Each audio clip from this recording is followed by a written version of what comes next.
Jesús en una boda. Jesús en una boda. ¿Qué hacía Jesús en una boda? Yo sé que para algunos, quizás cristianos más religiosos, más conservadores, más cerrados, aquellos que llevan una vida cristiana un tanto no tan alegre, ¿no? Quizás esto les choca un poco. Pero es la realidad. Jesús estuvo en diferentes escenarios y en uno de ellos en una boda. Así que vamos a leer el pasaje de la Escritura que nos compete en este día, Juan capítulo 2, versículo 1 en adelante. Dice así la palabra de Dios. Al tercer día se hicieron unas bodas en Caná de Galilea y estaba allí la madre de Jesús. Y fueron también invitados a las bodas Jesús y sus discípulos. Y faltando el vino, la madre de Jesús le dijo: no tienen vino. Jesús les dijo: ¿qué tienes conmigo, mujer? Aún no ha venido mi hora. Su madre dijo a los que servían: haced todo lo que os dijere. Y estaban allí 6 tinajas de piedra para agua, conforme al rito de la purificación de los judíos, en cada una de las cuales cabían 2 o 3 cántaros. Jesús les dijo: llenad estas tinajas de agua, y las llenaron hasta arriba. Entonces les dijo: sacad ahora y llevadlo al maestresala, y se lo llevaron. Cuando el maestresala probó el agua hecha vino, sin saber él de dónde era, aunque lo sabían los sirvientes que habían sacado el agua, llamó al esposo y le dijo: todo hombre sirve primero el buen vino, y cuando ya han bebido mucho, entonces el inferior. Mas tú has reservado el buen vino hasta ahora. Este principio de señales hizo Jesús en Caná de Galilea y manifestó su gloria, y sus discípulos creyeron en él. Después de esto, descendieron a Capernaum, él, su madre, sus hermanos y sus discípulos, y estuvieron allí no muchos días. Hasta allí nomás nuestra lectura. Este pasaje de la Escritura, por un lado aparece como un milagro. Jesús transforma el agua en vino, pero también, por otro lado, este pasaje dice que es una señal, o sea, una indicación. Es por eso que en esta mañana sería prudente que pudiéramos ver más allá del milagro, tratar de percibir qué hay más allá del milagro. Vamos a empezar por la parte de atrás de este relato, ¿sí? Por el final, porque en el final nos dice el propósito de este relato. Dice el versículo número 10, y les dijo: todo hombre sirve primero el buen vino, y cuando ya han bebido mucho, entonces el inferior. Mas tú has reservado el buen vino hasta ahora. Este principio de señales hizo Jesús en Caná de Galilea y manifestó su gloria, y sus discípulos creyeron en él. Notemos esta última expresión: sus discípulos creyeron en él.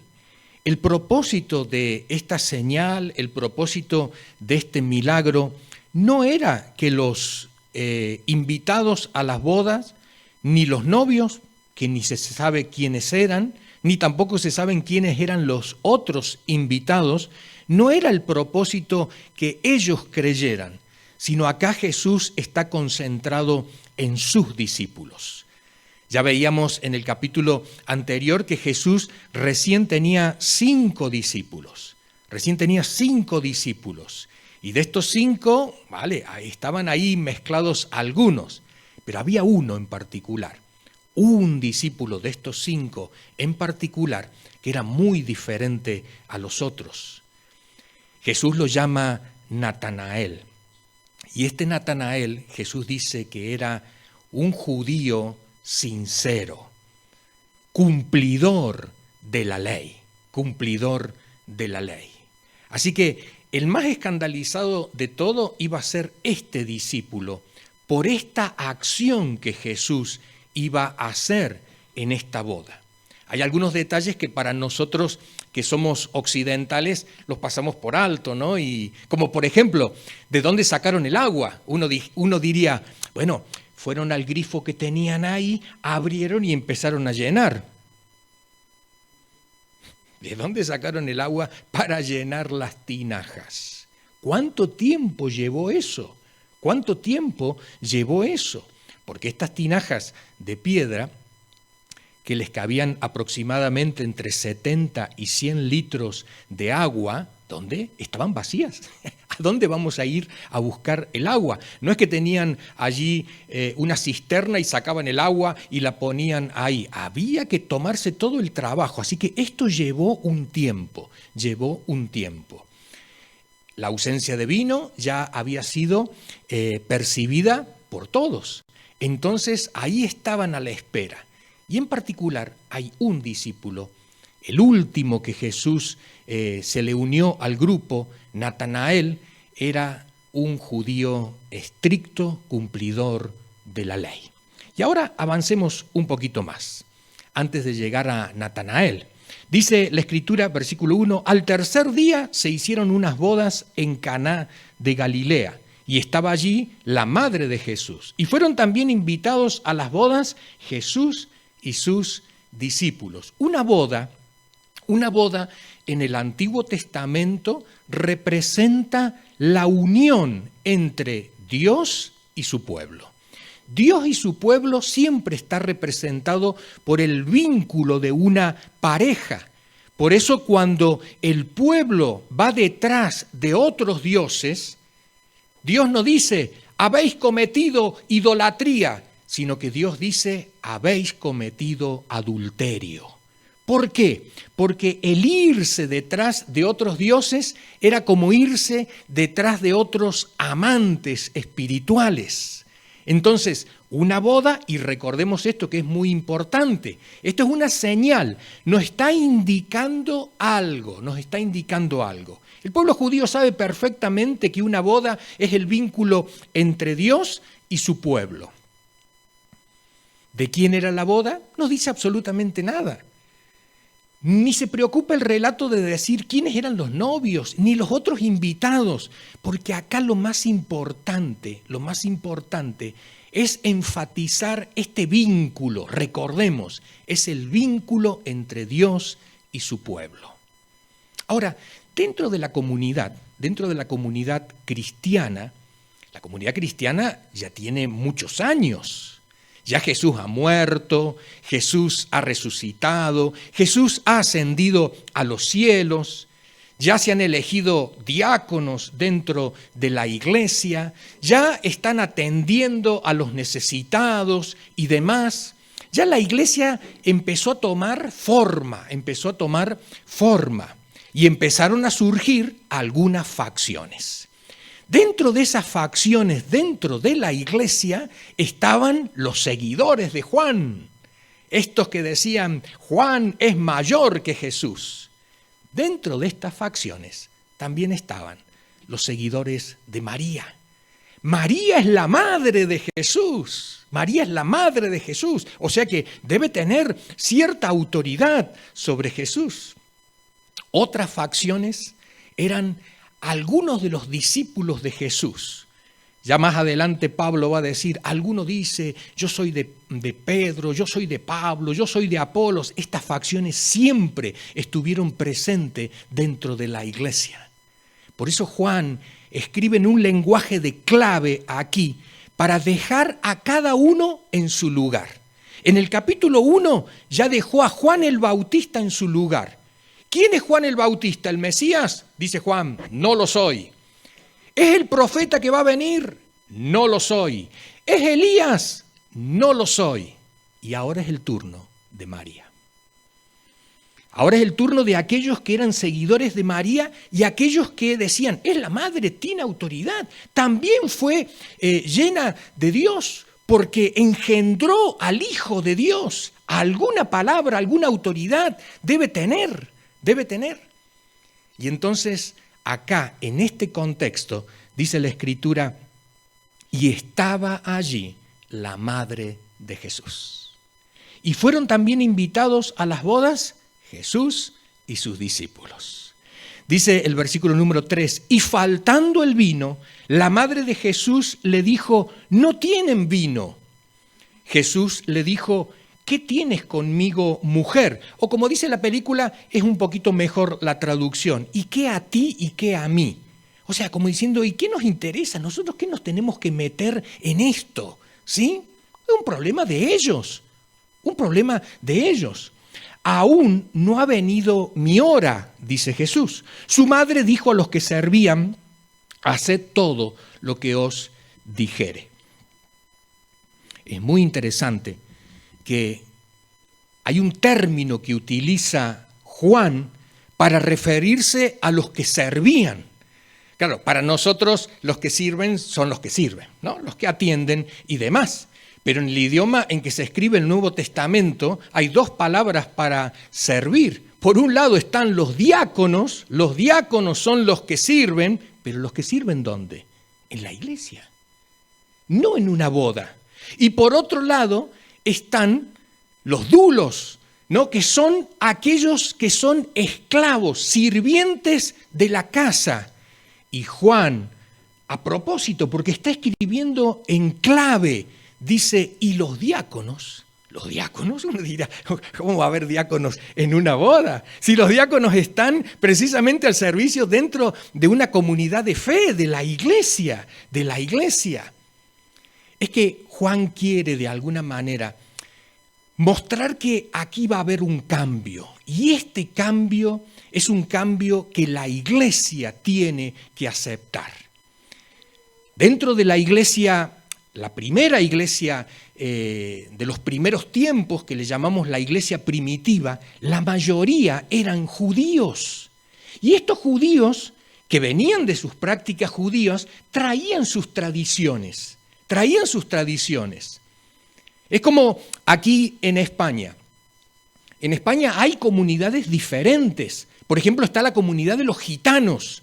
Y entonces cuando ellos entran en la iglesia, traen sus costumbres. Y lo mismo pasaba con los judíos. Traían sus costumbres dentro de la iglesia. Claro, cuando eran mayoría no había problema, pero cuando empezaron a surgir personas que no eran judías, griegas, personas de origen griego, entonces ahí empezaba el rifirrafe, ahí empezaba la situación problemática. ¿Por qué? Hay que hacer esto. ¿Pero por qué? Bueno, porque nosotros siempre lo hemos cumplido. Pero Jesús lo enseñó. Jesús lo enseñó y era la gran pregunta. Jesús lo enseñó y Juan aquí quiere responder sobre esta pregunta.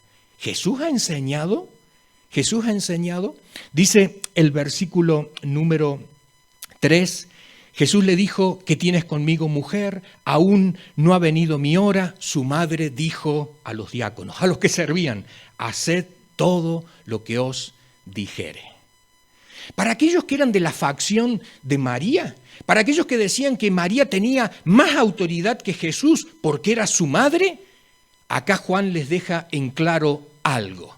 Y lo que les deja en claro es que María estaba sujeta a Jesús.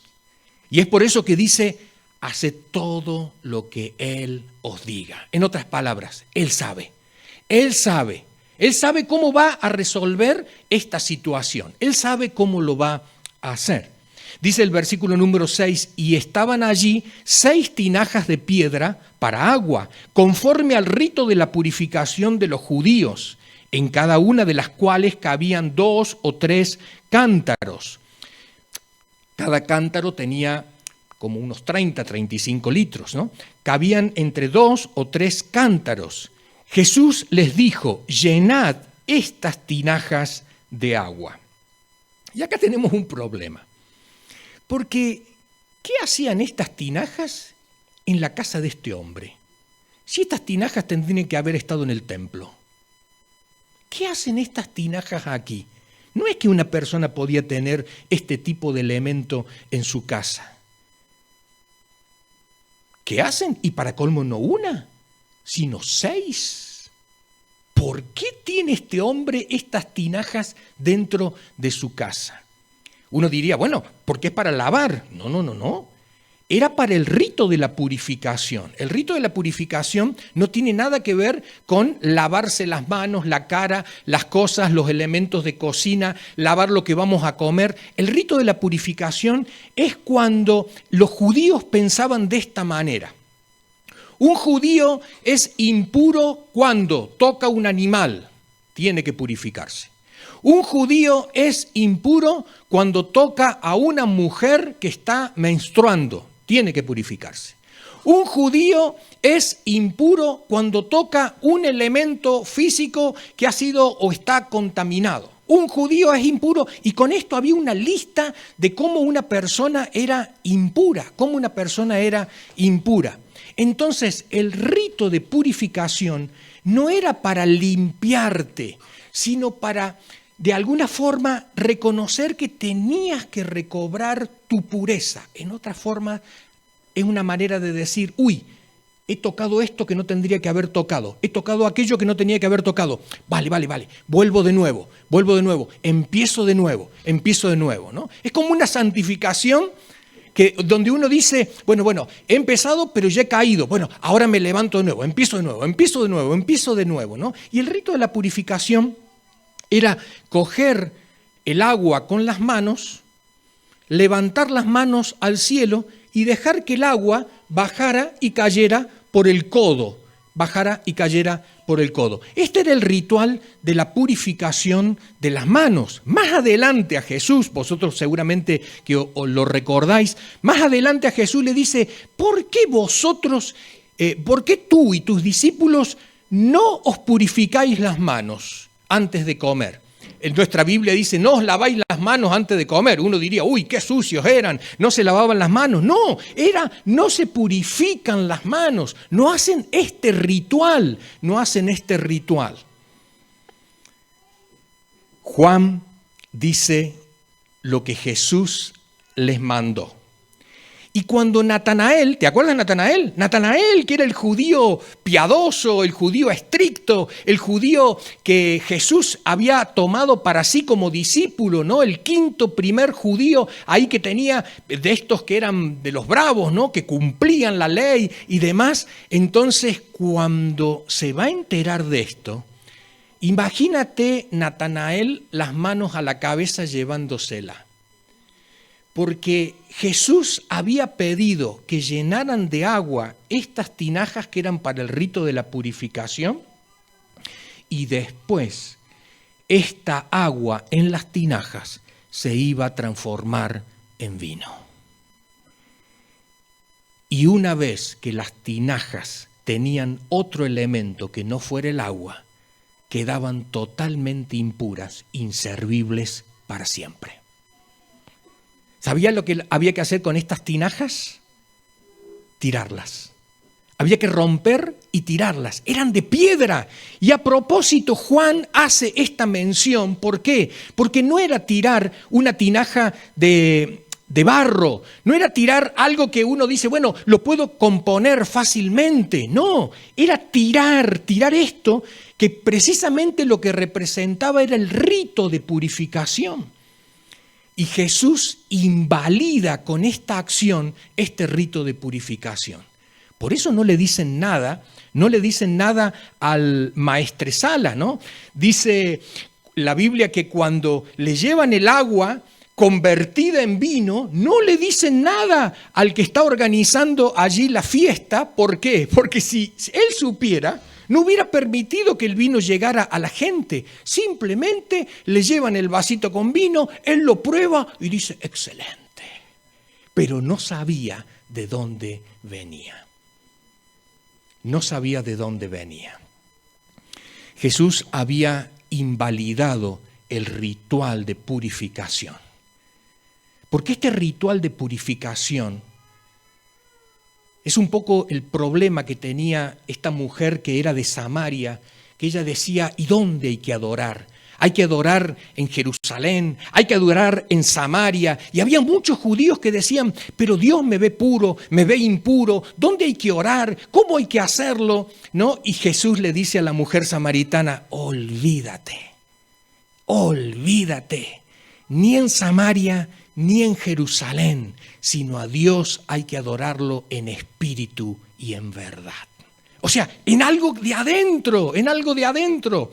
Es por eso que Jesús invalida estos cántaros de agua, ¿no? Los llena de vino y entonces imagínate allí, ¿no? Y ahora entran en escena los diáconos.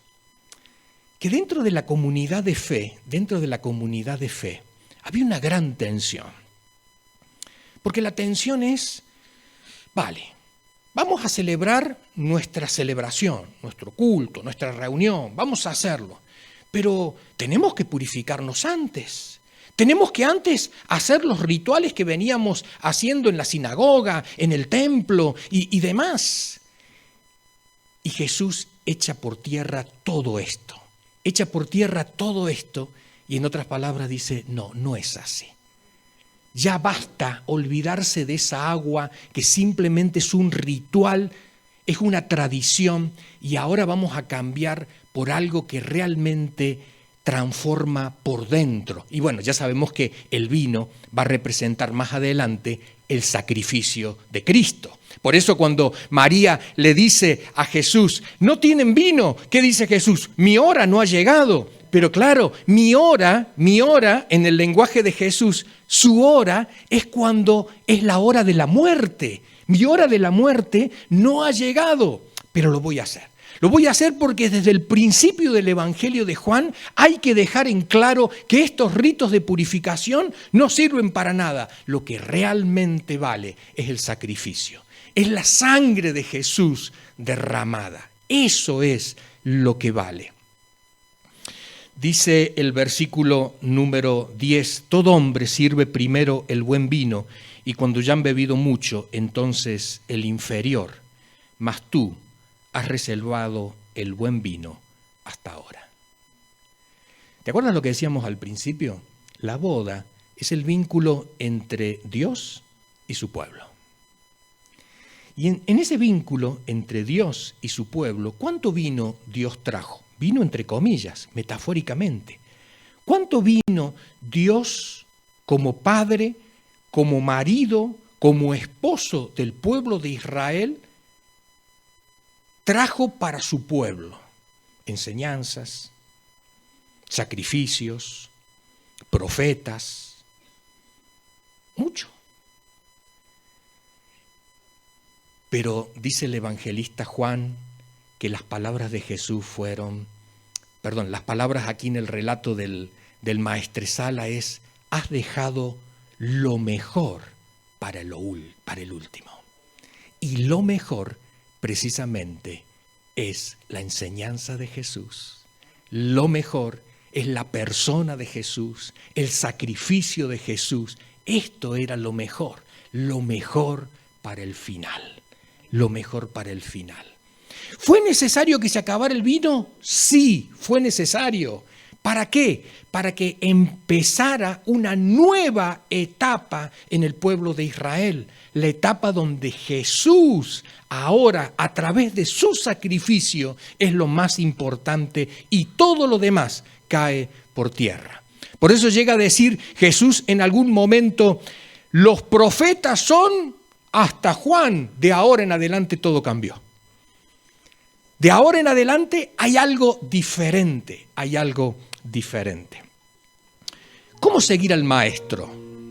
¿Cómo seguir al maestro? Porque Jesús hizo estos gestos, ¿no? Jesús hizo estas acciones, hizo este milagro, hizo esta señal. Pero acuérdate que la hizo ¿para quién? La hizo para que los discípulos de él creyeran. Jesús realmente era escandaloso, porque hacía cosas que los otros decían, no se puede hacer, no se puede sanar en sábado. No se puede dar vista a un ciego en un día sábado de reposo, de descanso. Es que Jesús vino a traer una nueva forma de vivir la fe. Una nueva forma de relacionarse con Dios el Padre. Y los discípulos tenían que creer en Él. Este es el principio de las señales, dice el Evangelio de Juan, porque después iban a venir otras mucho más fuertes. Pero los discípulos tenían que estar con esa seguridad de que este era el verdadero camino. Porque ellos después tenían que llevar la palabra a otros. Y si ellos no estaban convencidos, entonces tampoco iban a poder convencer a otros.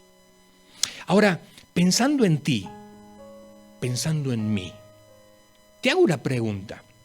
¿También te has quedado sin vino? Y me estoy refiriendo metafóricamente, porque el vino era lo antiguo.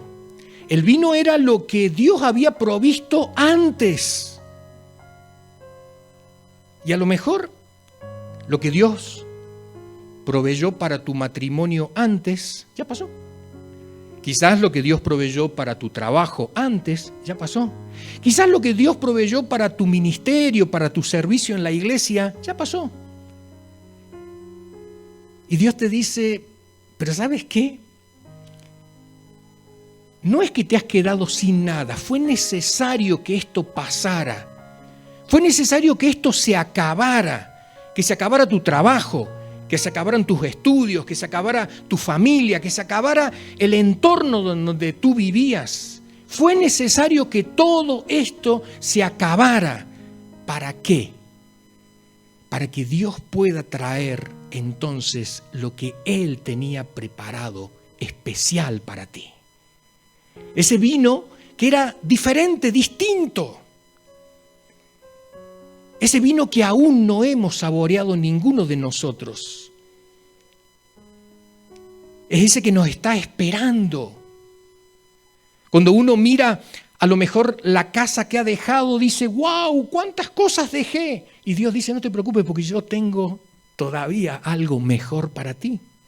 El trabajo que dejé, Señor, lo que yo ganaba. Y el Señor te dice, no te preocupes, tengo algo mejor todavía preparado para ti. La familia, Señor, tú sabes que era lo más importante para mí. Y el Señor te dice, hay que reestructurarlo todo. Pero ahora vas a poder disfrutar de esto que yo he preparado para ti. Dios quiere darte algo mejor.